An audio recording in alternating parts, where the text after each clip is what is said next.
Hey there, welcome to the DFS Build NBA edition. I'm Kevin Roberts, joined with Taylor Smith. We're getting ready to go over this fun DraftKings slate for Friday, January 10th. The goal is to help you win money. Helps us with our own process, honestly. So it's really just fun to do this and jump into Discord with everybody. Speaking of which, if you have not joined our Discord yet, definitely do so. You can hit the link on our YouTube channel. I'll try to drop the link in this video as well. A lot of people who just want to talk shop and talk DFS, and also everybody wants to win, but everybody's in there to help each other too, which is really cool. So if you are struggling for advice leading into lock, we are often there from 5:30 to 6 a.m. or 6 p.m. rather, not 6 a.m. And everybody else is also eager to chip in and help too. So it's very beneficial for everyone involved. And also, if you just like free advice, keep smashing that like button to help us out and let us know that we're doing a good job. And then also subscribe to the channel so you do not miss future videos like this. And if in any event we help you win or anything, maybe consider donating to the Super Thanks tab right below this video as well. All right, let's dive into it. We go position by position, highlighting the top plays of the slate. Starts with SGA here with a 58-point fantasy projection per our projections. 10.4K price, so he is not exactly cheap, but sounds about right for SGA, and the matchup with the Knicks is not that bad. The only thing is he's way more expensive than the next best guy at the position. So Taylor, the projection looks good. The ownership isn't out of control. Are you building around SGA today at all? Yeah, I think I am, just because there's an assload of value all of a sudden with this Warriors mess. And I mean, they're not the only team. Like, there are other teams with Q tags, there are other teams in good spots, but I like that game in general. It has a pretty tight spread. Two good teams going at it. SGA has been rock solid for the whole season, obviously. Without Chet, he gets a big usage bump. 10-4 is not exactly an egregious salary. Like, he's more expensive than everybody else here at point guard, but relative to, Giannis and Jokic, he's not expensive. So pretty easy to get there. I like him quite a bit. I imagine his ownership will come up because of all this value that you suddenly have. So the slate's kind of complicated because of the Warriors thing. Like, it's tough to know how many to play. You're certainly playing multiple Warriors per lineup at this point. They could be down to 8 or 9 guys. So it is what it is. I think SGA, independent of that, is a strong play regardless. Yeah, 100%. I mean, that is, the optimal, like we were talking about a second ago, is pumping out Jokic and Jokic and SGA. Honestly, SGA might be more prominent anyways because we don't know what to do with Jokic right now. And then you have Giannis, who for sure is in play at 11.8K, but a matchup with the Magic is not preferable at all. So I'm a little surprised that the ownership. Wouldn't be shocked if that spikes considerably, but the presence of a certain guy like Tyrese Maxey, who projects well and is not, super cheap at 9.4K, I would imagine more ownership is going to still go to Maxey. But speaking of Maxey, do you like the idea of pairing these guys, or do you think it's one or the other? He's $1,000 less and looks not as good, but really not that far off considering the price. Yeah, you can definitely pair them. There's enough value to do that for sure. I think the Chicago guys are going to get ownership also, since they're playing Washington. And then Schroeder at this position might be the highest owned player on the entire slate once the ownership updates. So I don't think a lot of people are necessarily going to pair SGA and Maxey, and that could be one way to make your build a little bit different. I am curious though, because the Bulls guys are already currently pulling ownership, but that is going to update with this Warriors news and then any other news that trickles in. But I mean, if the Wizards Bulls game ends up seeing the ownership dip, I mean, why not just stack up that game and ignore this Warriors mess? It's just hard to ignore it fully because the guys are like 3K flat. So you're losing a lot of value if you just fade it outright. And it's pretty likely that someone gets there. Like, they might get crushed by Indiana, of course, but the guys still have to play 48 minutes. And the guys who play garbage time can get there. They're all viable since they're so short-handed. We saw this 2 nights ago with Brooklyn. Brooklyn had 8 guys. That's the minimum you can play with. So that's a super condensed rotation, and they still have to play 240 minutes total. So I don't think fading Golden State completely is a viable strategy at this point.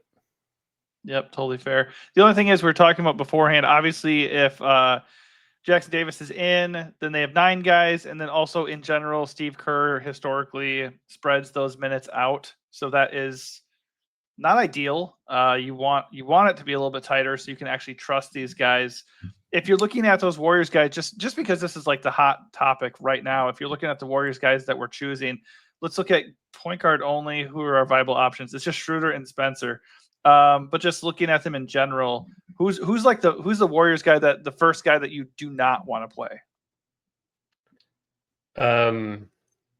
I mean, it's Spencer, of course, just because he's like a guy that barely played last night when they were shorthanded. Also, I think he had like 3 minutes.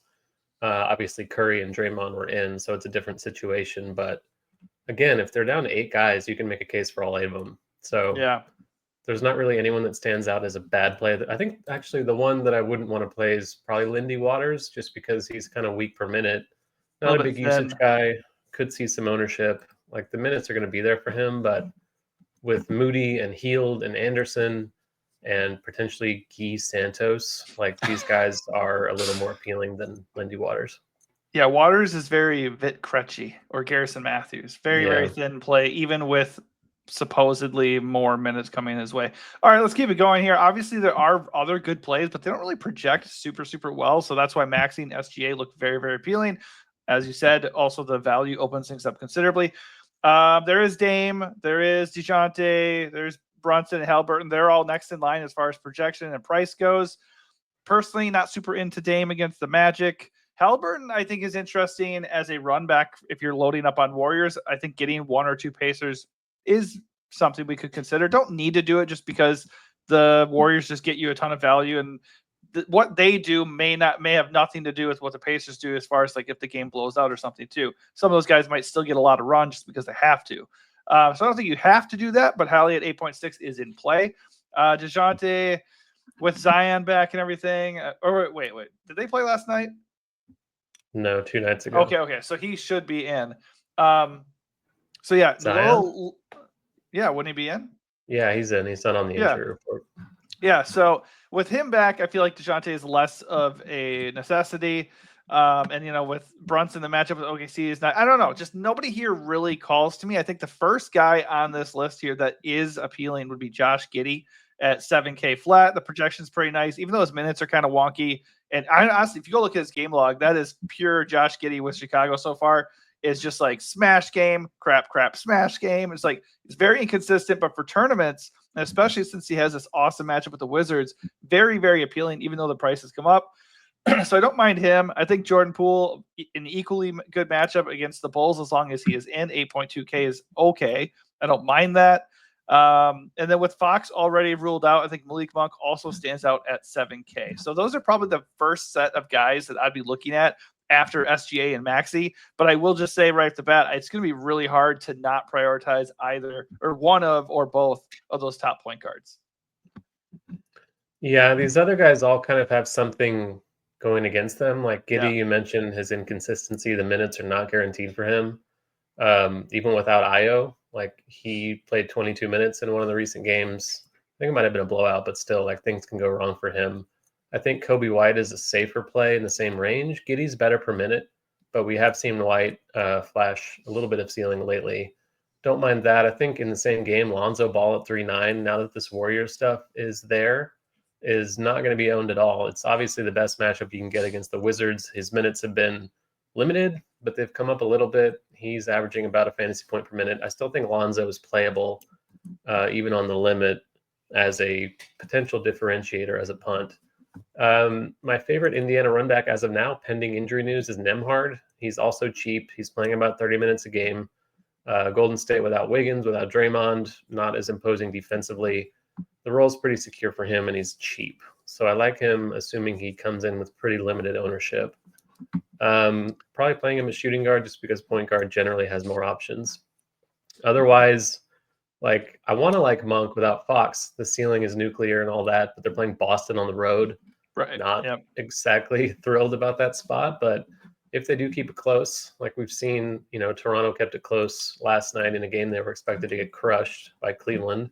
It happens. So I think Monk is playable, certainly as a pivot, assuming lower ownership away from the Bulls in that range. And then similar case for Derek White. I think the matchup against Sacramento is really good. Boston has a high total. Derek White's not going to get owned at 7,100. So definitely worth keeping in your player. In the same vein, I think Russell Westbrook, 6,900, regardless of Jokic, he's been starting even with Jokic in. So I think there's a role for him no matter what.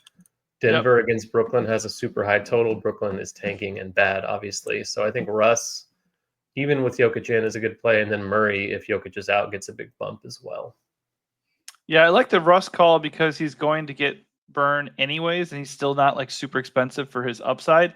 And also the Nets are a really good matchup. But even more so because like if you get stuck with them, I don't think it's the worst thing in the world. But if we don't have Jokic news and Jokic gets ruled out, and you have somebody like Russ who feels a little bit more palatable because he's not as expensive as Jamal Murray. So I think that is kind of interesting. So then you go into the last game of the night with Russ and no Jokic. That would be very, very fun. So I don't hate it. Probably not something I'm going to do because it's not really a priority, but that is certainly an interesting way to target the slate. One other guy I will mention. Sorry, real quick. You can put Giddey in your lineup. This game starts at 8 Eastern. The Nuggets game at 9.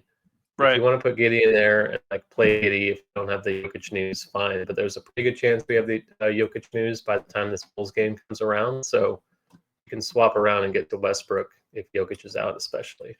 Or if you don't like Giddey, just put in Westbrook, and then if we get the news ahead of time that Jokic is in, you can pivot down to Kobe.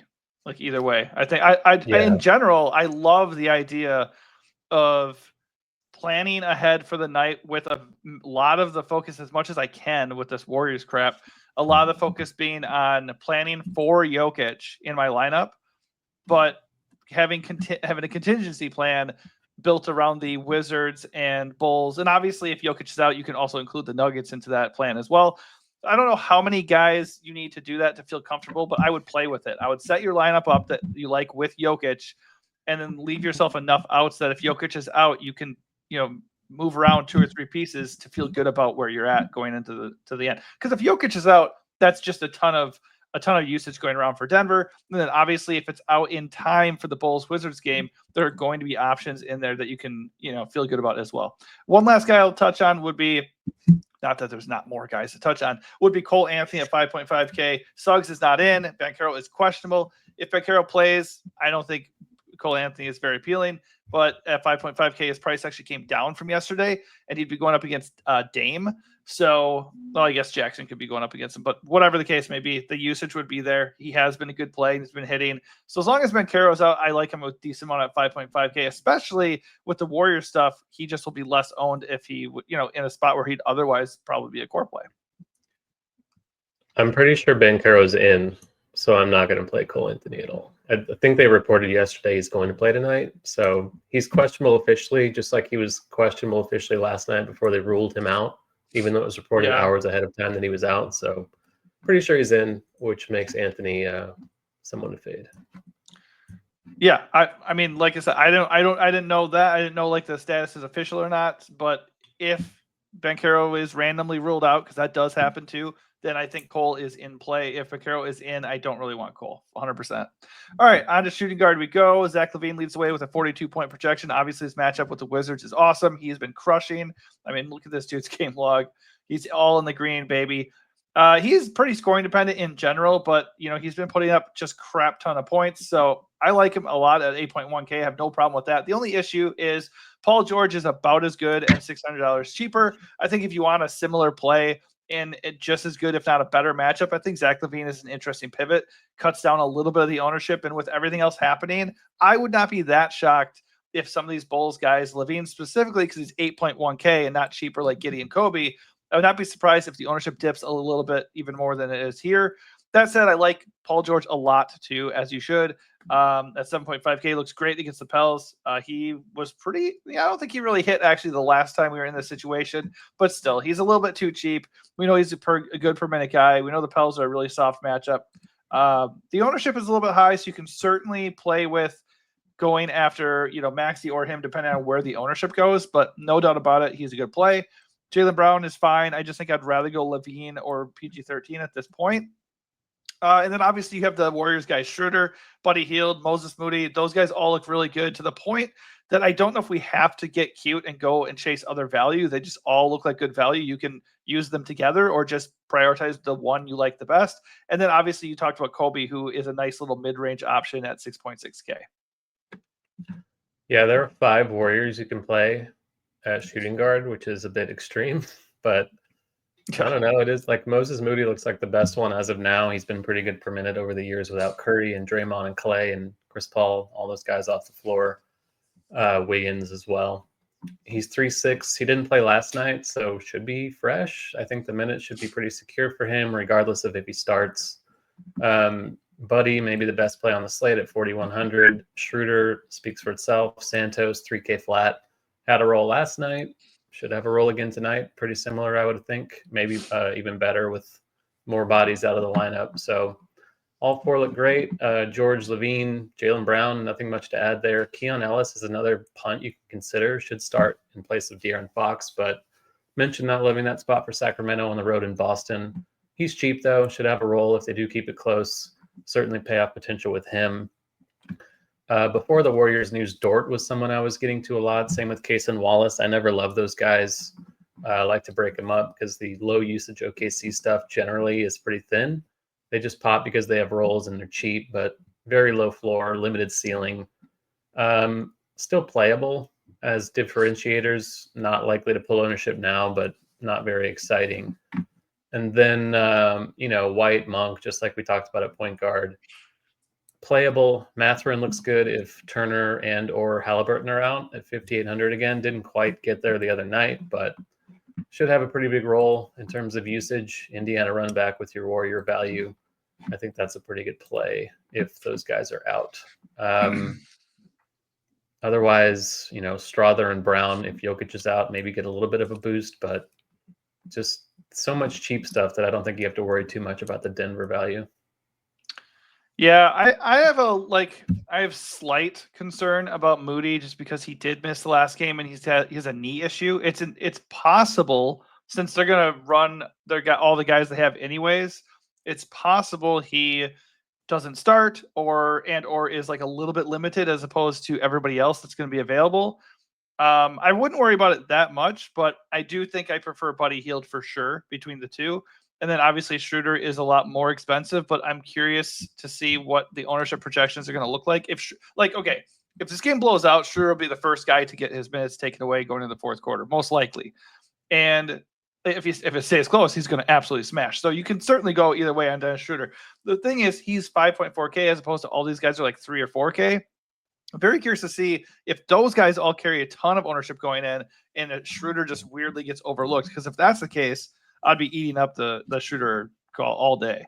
One other guy to know, I don't know if you touched him or not, Kelly Oubre. His price has come up a little bit, but hey, still no Embiid. So there is a role there. He's going to start 5.7K, good matchup. I think he's an okay play. Honestly, Michael, a little bit overlooked. Right now he's pulling quite a bit of ownership, but he's a good play. So I don't mind him. I think obviously naturally the tendency is to go to Maxey and Paul George here, which is totally fine. And I kind of agree with that. With all the other value too, but I still think he's worth mentioning. He's a good play. And I'm out on Keon Johnson and Tyrese Martin. We don't really go out of our way to say the guys we're not going to play all the time, but with Ben Simmons back and just obviously massive spread. You were saying how you were projecting that game for a 21-point spread with Jokic in. So don't feel good about any of the net starters whatsoever.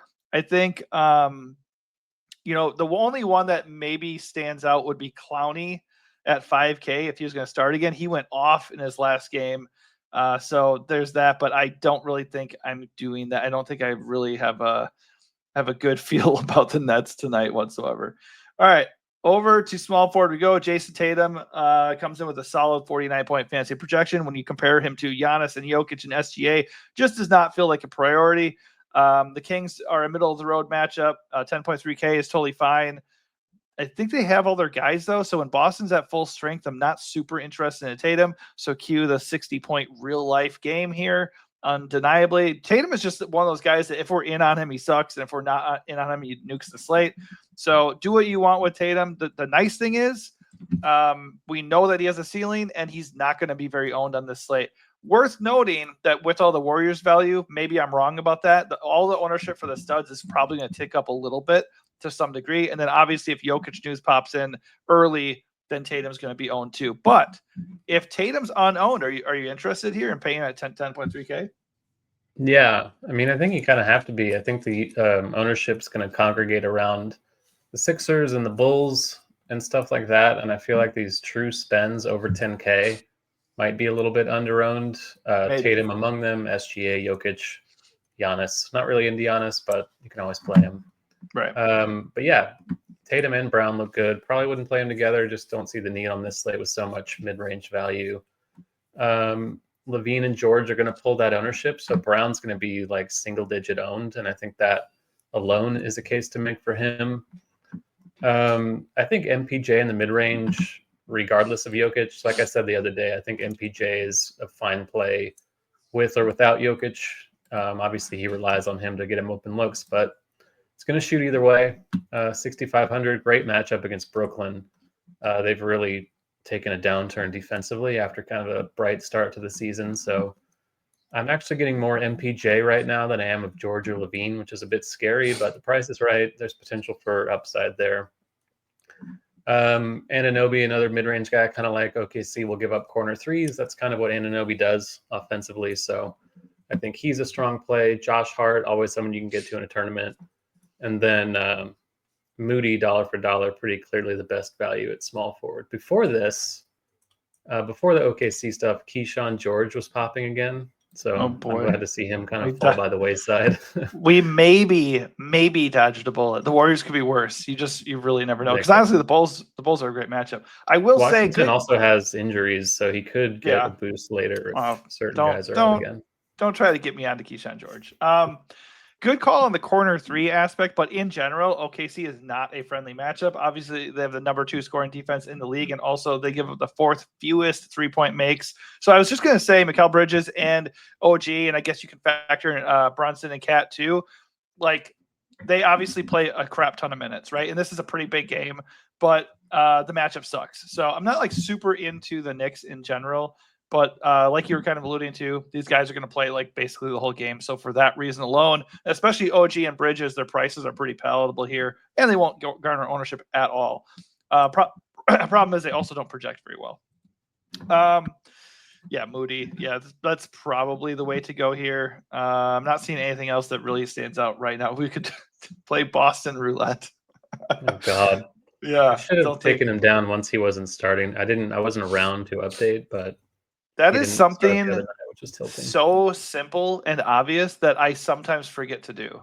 Like, this is Azar Thompson all over again. It's like a guy looks great all day, and then for some reason the team does not start him, and you're like, screw it.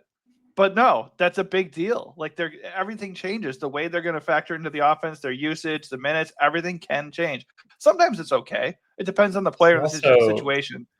He also was in, like, the game blew out. The Pelicans were getting murdered. So he came into the game for garbage time, and then he hurt his knee right away and came out of the game. So he could have gotten there, but by the way, he also just was playing like shit. He shot 2 for 12. Like, he just was not going to. It was not going to happen. It was never going to happen.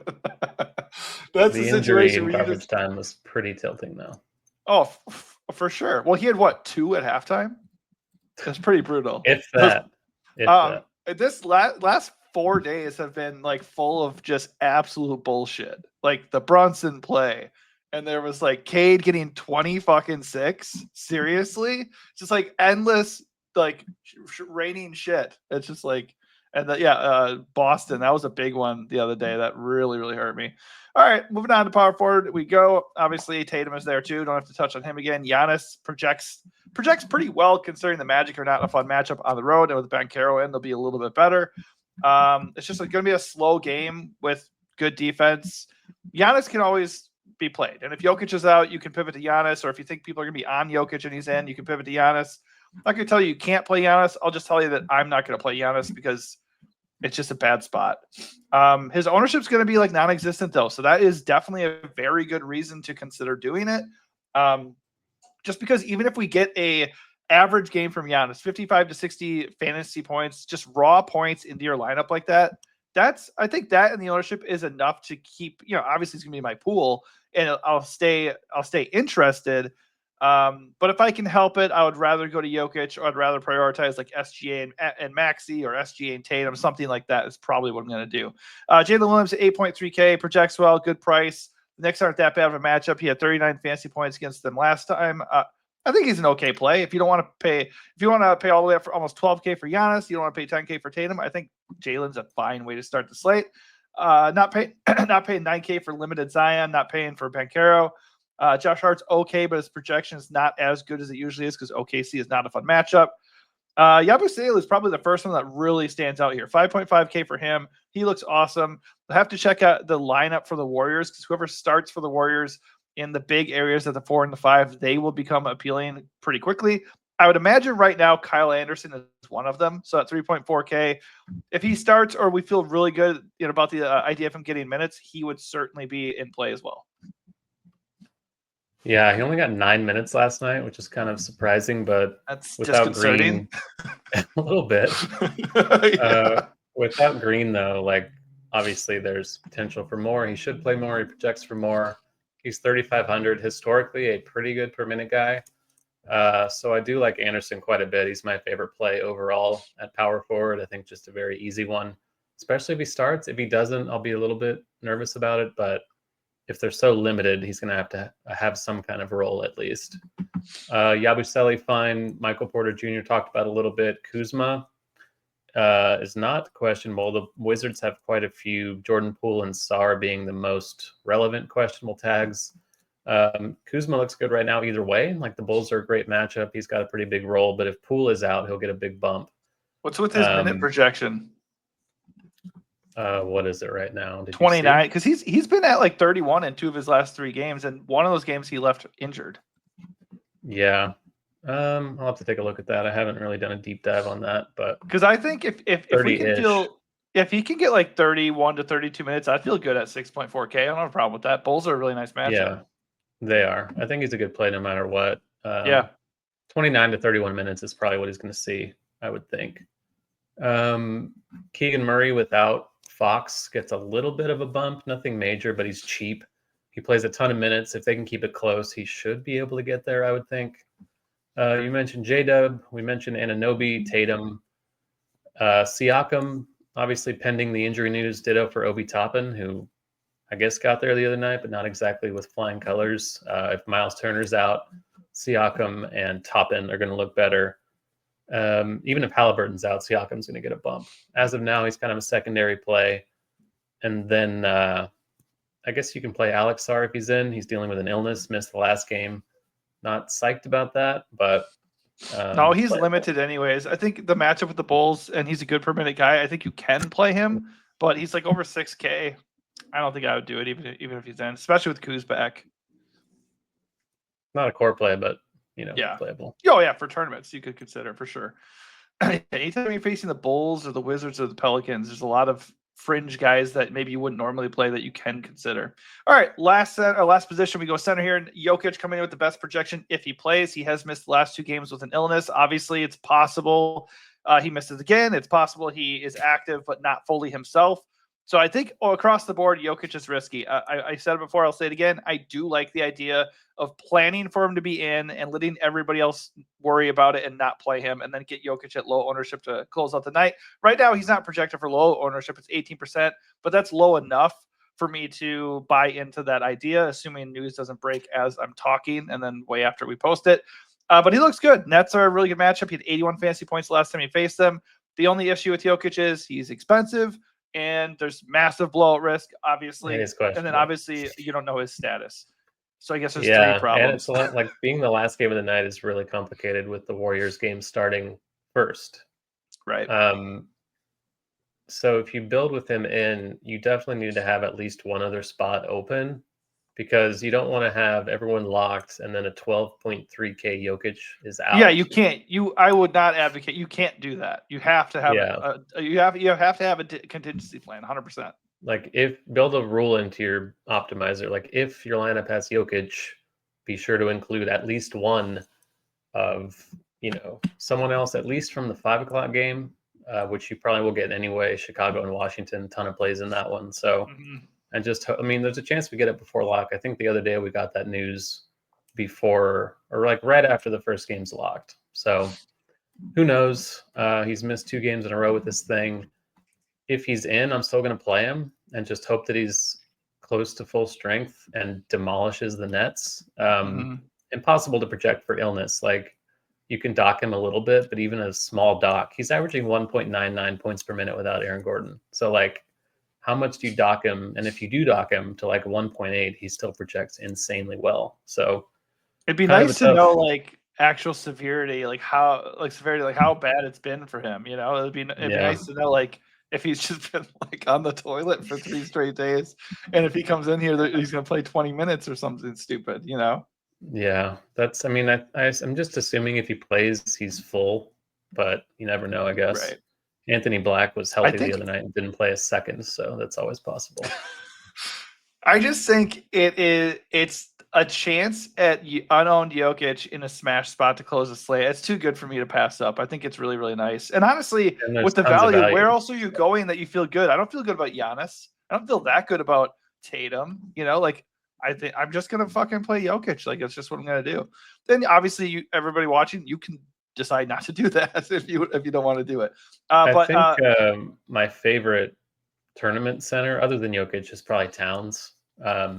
Sure. He's questionable as well. He played in the last game through a Q tag. I assume he's good to go. 34 minutes against Toronto. OKC, obviously good defense, but they don't rebound well. No. Towns had 22 rebounds against them last week when they played. I was gonna say it if you didn't. I was all Yeah, over that one. they haven't rebounded for years. Like Hartenstein is good, but not quite what they need necessarily in terms of paint protection and rebound. So Towns at 10K flat, low ownership. I like this game in general. Like I've said, like it's a tight spread, decent total, two good teams. Towns can certainly deliver on a 10K flat salary. I think you can argue he should be 11K by now based on what he's done all season. So if he's going to have single digit ownership again, I'm happy to go right back to it, just like the other night. You can certainly play Sabonis without Fox. It's going to be the hub of that offense as long as they can keep it close. Scary matchup, but 9.4 is not an egregious salary for him. Obviously, he can stuff the stat sheet similar He to had Jokic. 70 in a not so great matchup against Bam. So yeah, like you said, Yeah. I mean, you can certainly play him. I think Vooch is going to get some ownership at 8.5 in this Wizards game. I have no qualms with that. I think I would just prefer some of the lower owned centers like Towns, possibly Jokic being under owned, Sabonis perhaps even a little bit. Porzingis at 7K looks a little bit cheap to me also. I like the matchup against Sacramento. Like I said, they have a high total. No one's going to play Porzingis, I wouldn't think. And then obviously Jackson Davis, we're kind of bearing the lead. He's questionable. But if he's in, he's still too cheap. He's been too cheap for weeks now, it seems like, for the starting role. Good per minute.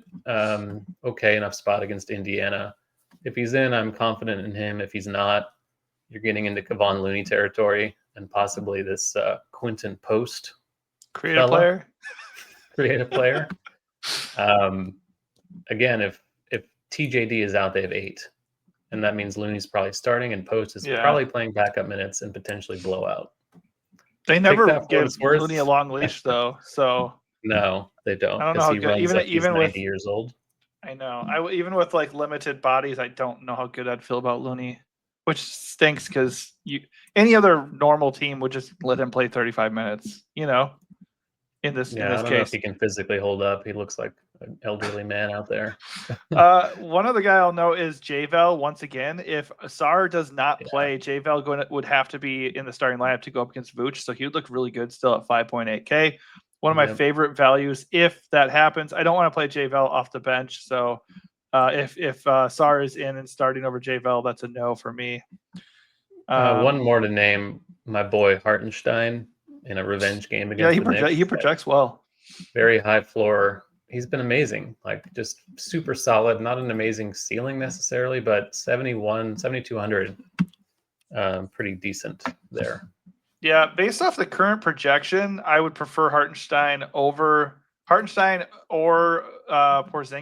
over Vooch, it feels weird because Vooch is. I mean, the Wizards are such a smash spot, but those guys are like $1,000 cheaper and they project about the same. So they just feel like better plays currently, especially like you were alluding to. If the ownership does go to Vooch, makes it a little bit easier call for me. That said, Vooch is a good play for sure. His price is a little bit elevated, probably because he's facing the Wizards, most likely. All right, let's wrap things up with our top flag plant and strategy of the night. I feel like we kind of already did that. I mean, mine is just going to be I'm playing for Jokic. I hope the news, like some people want the news to come out so that it more clarity. I don't want the news to come out because then everybody will just play Jokic. I want to have Jokic with two other guys in the Bulls Wizards game or Nuggets Nets game, so I have just flexibility there if I'm doing a single entry. Obviously, if you're doing a lot of lineups, you'll want to set a rule like you were saying, because you can't really play for that across. You're not going to hand build 150 lineups. But if you're using an optimizer and then pumping in a single entry, you can kind of tweak that from there if you want, which is probably what I will do. And then I'll probably set it where I have Jokic and maybe, I don't know, Vooch and somebody else, so I can just make those adjustments. Not like I'm committing to Vooch, but you need to leave things open so you can make changes. Yeah, nothing really to add. I think that's probably the best way to do it for tonight. All right, so general idea, play the right Warriors and then play for Jokic. That's certainly one way. Yep. I'm now kind of wondering though if we both like that, if that's going to be a really popular strategy. Probably will be, but maybe not super popular.